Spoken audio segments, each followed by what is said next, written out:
Welcome back, ladies and gentlemen, to an Armored Warfare replay. I am your host, the Mighty Bjorn, and today I have for you the Tier 6 Italian tank destroyer, the C13 TUA. This is a fully tracked Tier 6 wire-guided missile tank destroyer. And I'm going to get a bit of the history here. Let's start with the C13 IFV was a private venture program by the Otto Morella by Otto Morella in the 1980s. The goal was to make a multi-purpose light armored platform. At the time, the world was swimming with the simple and cheap yet rugged M113. The M113 was offered to any country not tied to the Soviet Union, and in large quantities. On the other side of the spectrum, you also have the FV-510 Warrior. The PLM have liberated the port and two cargo ships. And the M2 Bradley. Please take back control These of the vehicles port were more area advanced, so but had a higher civilians price can tag. resume. There are also SAMs in the area. The C13 IFV was a platform aimed somewhat between the two. Good luck, Black It weighed around 13 tons. Excellent. The idea was to create a vehicle that wasn't as primitive as the M113, but would not have the expensive price tag of that the Warrior Here has. they come! So the PLM has a surprise for us. Find cover and fight your way out of there. The C13 would also be a multi-purpose platform, filling many roles. Could be configured to be an APC, armored personnel carrier, or a tank destroyer. In this case, you have a missile tank destroyer with a tow system. Also seeing photographs of it with a light manned turret with a 20mm cannon, and I've also seen photographs of it with a anti-tank cannon type turret. So the first two prototypes would appear in 1983, with three more built in various configurations between 1984 and 1987. One of the variants would feature a tow missile system from the American M901 ITV improved tow vehicle. This version would be the C13 TUA, tow under armor. The C13 was constructed out of aluminum, and the sides and front would be covered with 10mm of steel plating to act as additional armor. It was powered by an 5S V6 supercharged diesel engine. The engine produced somewhere around 334 horsepower. Other engines were offered as well. While the platform was highly praised, it was not really considered good enough, and it would fail to attract any customers. That's really it for the history of the C13. There's not much to say about it. It comes right down to the vehicle is a prototype by Italy. It stayed as a prototype because it just couldn't attract any sales. Sure, it was a good vehicle, but it just wasn't good enough considering that most countries at the time already had M113s. And as I said earlier, the market was flooded with M113s. So what you have here, and basically this is the part of the tow under armor. What you have here is a missile launcher system. As you can see, it recoils back. The rear hatch opens up there, well, the roof hatch. And basically what happens is the loader starts loading in the tow missiles, one at a time. It takes quite a bit of a long time, realistically. And then the launcher system goes back up into position, and it's ready to be fired. Target down.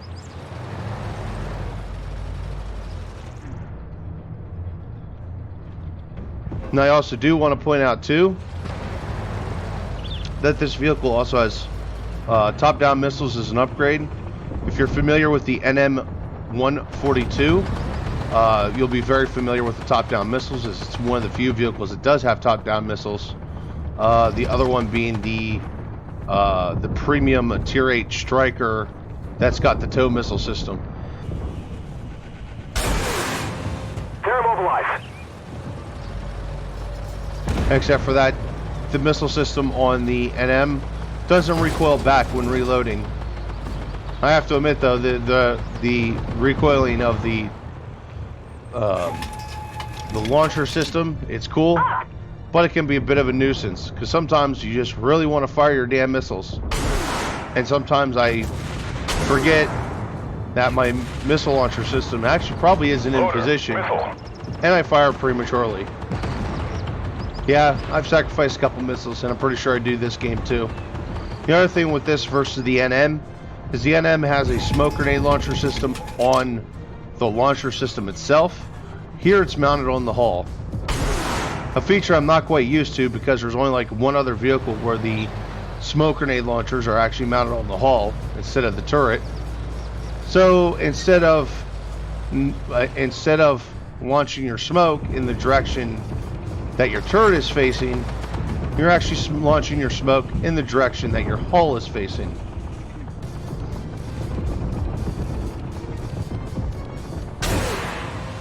Target eliminated. Now basically I'm just sitting back and letting my light tanks do all the spotting and try to stay out of any line of fire here. As you can see, we're all light vehicles. None of us is an MBT.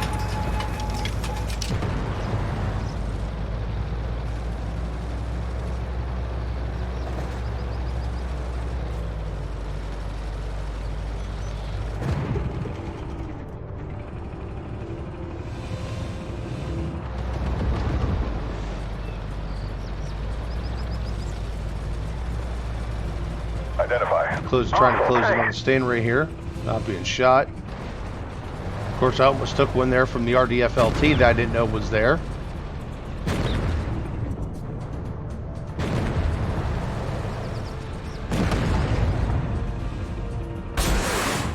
Enemy destroyed.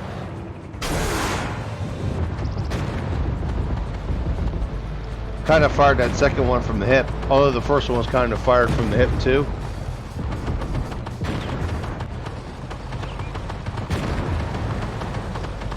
But as you can tell, pretty much no one on the team here is kind of in a rush to play aggressive and push in there, which honestly I don't blame anyone. It is kind of frustrating that Matchmaker did this to us. This isn't the first time that I've actually got stuck in a match where everything was a light vehicle, and the primary role of the mission was actually assaulting a location Identify target. instead of defending a location.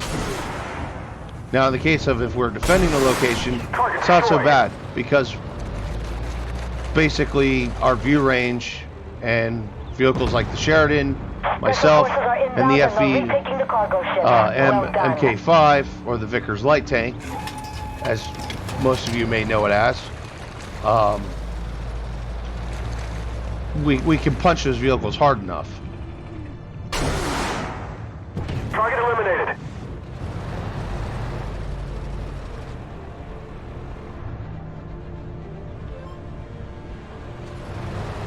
I also do want to point out that this vehicle, I don't have this vehicle fully upgraded yet. I don't have the top downs, and there's something else I'm missing. Now I knew I was going to do reduced damage there. I took the shot anyway, mostly because I don't want to expose myself, especially to an M60. And that tumor is a nice juicy target to at least do half damage to.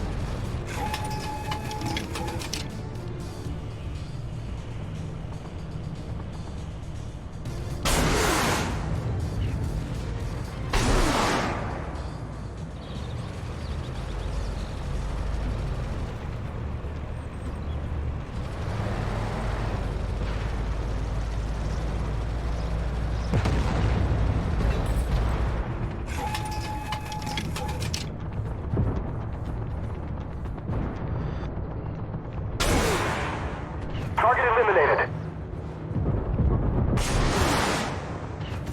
So there we go. Get rid of the M60, get a hard hit on the Terminator, and then backing off for a reload.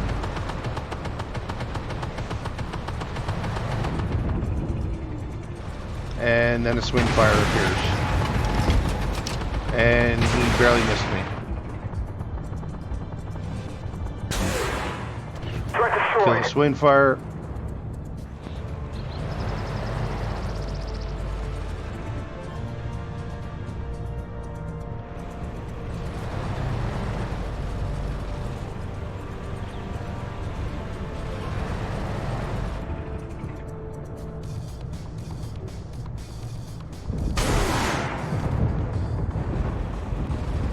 And unfortunately, we just lost our Vickers light tank. Still waiting for my missile launcher reload here. And we just lost the BMD-4.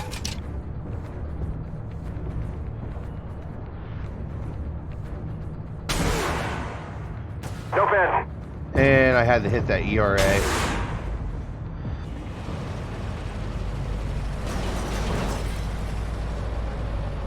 Backing off, going for a reload again.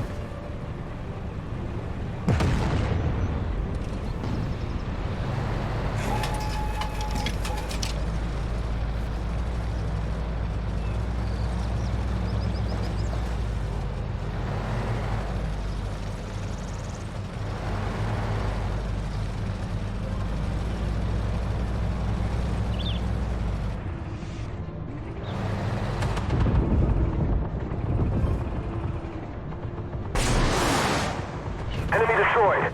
There we go. There's C-72B killed.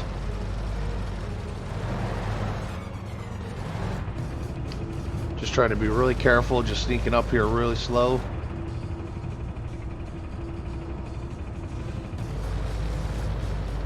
Identify.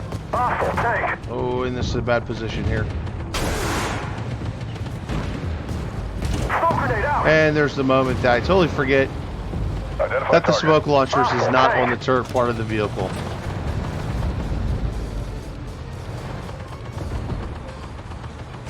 Smoke out. Move. Identify. Hostile tank.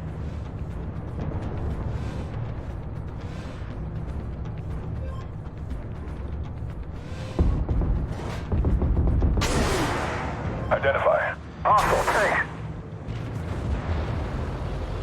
There's 2 hard hits on that RDF-LT. And I'm going to back off right now.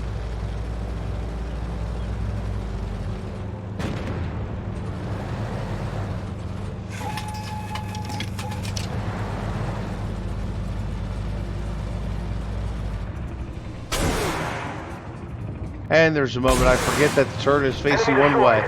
And I'm trying to fire early. Because the turret's not in position.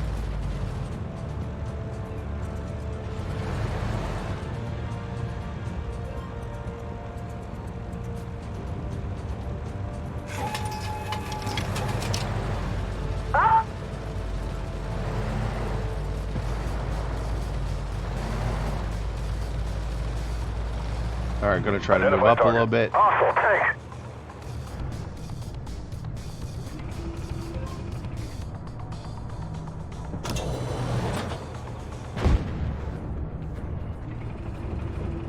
Try to catch us. Ooh. This isn't a good situation. Target down. And there we go. I was able to get the M8 Buford. But I ended up missing the RDF LT. Loader. Missile.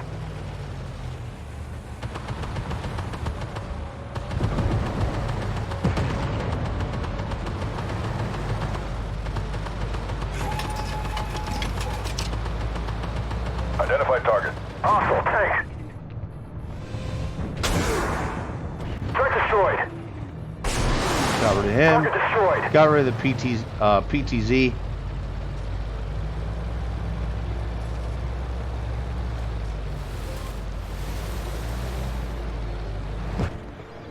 Well executed, Black And the Ops. Sheridan grabbed the We last expect kill of the coverage game. support to resume shortly. And there's the Good W.